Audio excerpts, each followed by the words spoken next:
영구적이지 않아요. 흔히 사람들이 얘기하는 예쁜 쓰레기가 되는 거예요. 그럼 왜 인공관절을 하게 되는가? 두 개의 수술 방법이 달라요. 다른 인공관절을 해야 돼요. 네, 안녕하세요. 목동인천병원 최경원입니다. 사실 어깨 인공관절을 하게 되는 경우는 무릎하고는 다르게 그냥 퇴행성 관절염으로 수술하는 경우가 좀 많이 드물어요. 그러다 보니까 이제 병원에 갔더니 인공관절 하셔야 될 것 같아요. 그러면 어깨에도 인공관절을 하나? 괜히 이거 남들이 안 하는 수술을 의사가 권해가지고 하고 나서 결과가 안 좋다거나 뭐 그런 게 아닐까? 걱정들을 하시는 경우가 종종 있어서 그럼 왜 인공관절을 하게 되는가?부터 일단 설명을 좀 해드려 볼게요. 인공관절 하게 되는 케이스를 제가 일단은 나눠서 두 개를 준비했어요. 첫 번째 사진 보이시는 케이스는 흔히 사람들이 생각하는 관절염에 의한 케이스예요. 팔을 많이 쓰는 직업을 갖고 계셨던 분이시고 관절염이 생기면서 연골이 아예 없어지고 나니까 이제 뼈가 서로 갈고 있는 상황이 되시거든요. 그러다 보니까 이제 관절을 움직일 때마다 통증이 심해지시거나 관절을 움직이는 범위 자체가 완전히 줄어들어서 어디 이상은 잘 못 올리신다거나 뭐 이런 식의 증상을 많이 호소하시는 경우가 많아요. 두 번째 케이스 같은 경우에는 위쪽에 있는 저희가 견봉이라고 부르는 뼈가 있고 그 밑에 이제 회전근개가 왔다 갔다 하고 그 아래쪽에 이제 우리가 상완골이라고 하는 팔뼈가 붙어 있는데 회전근개가 해주는 일이 어깨 상완골 뼈를 관절 안에 위치시켜주는 역할을 하거든요. 이 위쪽에 있는 회전근개가 이렇게 완전히 없어지고 나면은 뼈가 관절에서 이탈을 하면서 위로 이렇게 밀려 올라가는 거예요. 그러면서 위쪽에 있는 뼈랑 아래쪽에 있는 연골이 직접 마찰이 생기면서 이제 갈리기 시작하는 거죠. 이렇게 해서 생긴 관절염을 저희가 2차성 관절염이라고도 부르고 회전근개 파열 이후에 생기는 관절염이라고도 부르는데 그럼 왜 이걸 두 개를 나눠 생각하냐? 두 개의 수술 방법이 달라요. 다른 인공관절을 해야 돼요. 인공관절 종류가 두 종류가 있는데 이렇게 생긴 인공관절이 있고 이렇게 생긴 인공관절이 있어요.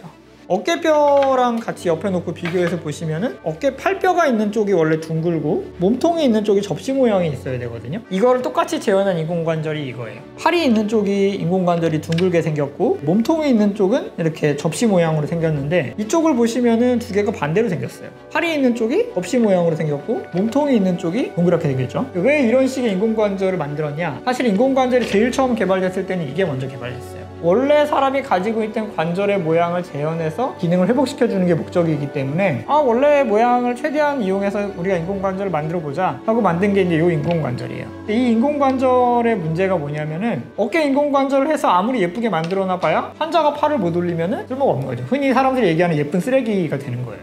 그래서 만들어진 게 이 인공관절이에요. 이 인공관절이 하는 거는 회전근개 힘줄이 없을 때조차도 근육으로만 팔을 들 수 있게 만들어주는 거죠. 그래서 어깨뼈가 이렇게 붙어 있으면 밖에서만 근육이 잡아당기면 이렇게 관절을 움직일 수 있죠. 그러면 회전근개 파열 환자한테 왜 이거는 수술하면 안 되냐? 한번 똑같이 움직여 볼게요. 밖에 있는 근육만 갖고 움직이면 이렇게 돼요. 팔이 위로만 그냥 올라가요. 환자들한테 팔을 들어보세요 하면 이렇게 드는 저희가 가성마비라고 부르는 그런 상황이 되기 때문에 환자의 회전근개 힘줄 상태에 따라서 수술이 두 종류다. 하나는 그냥 인공관절, 하나는 역행성 인공관절. 거꾸로 만들었다고 해서 역행성 인공관절이라고 불러요. 그럼 이 인공관절 수술은 과연 하면은 좋은 걸까요?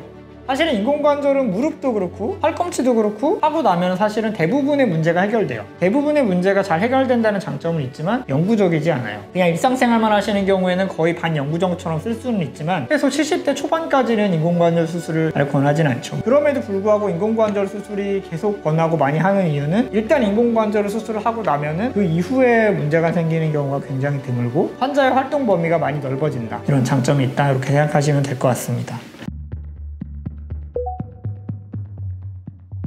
눈을 감고서 물건을 만질 수 있는 거는 손가락이 어디에 있는지 위치를 감지할 수 있는 센서가 각 관절의 인대에 있거든요. 인공관절 수술을 하고 나면 순간적으로 그게 딱 나가버리니까 애기들 이빨 닦는 거 마냥 내가 힘이 없는 건 아닌데 닦으려고 하면 뭔가 이상한 거예요. 그거를 자꾸 시키면 시킬수록 다시 정보가 관절에 저장돼요. 그러다 보니까 이제 환자들한테 자꾸 일상생활에 들어가서 불편감을 감수하고라도 계속 쓰시라고 얘기를 드리는데 그걸 잘 하시는 분들은 굉장히 빠른 시간 안에 일상생활로 복귀를 하시고 잘 안 하시는 분들 같은 경우에는 조금 더 오래 걸리고 뭐 이런 차이가 좀 있긴 있습니다. 사람들이 잘 모르는 어깨 인공관절에 대한 설명을 드렸었는데요. 인공관절이라는 게 이런 거구나. 수술은 두 개가 있고 두 개 중에 내 힘줄 상태에 따라서 이쪽을 할지 이쪽을 할지 결정을 하겠구나. 그렇게 생각하시면 될 것 같습니다. 혹시 궁금하신 점이 있거나 다른 선생님은 다르게 치료를 하셨는데요, 이런 분들은 댓글을 달아주시면 거기에는 성심성의껏 대답을 달아드릴 수 있게 노력을 하겠습니다. 감사합니다.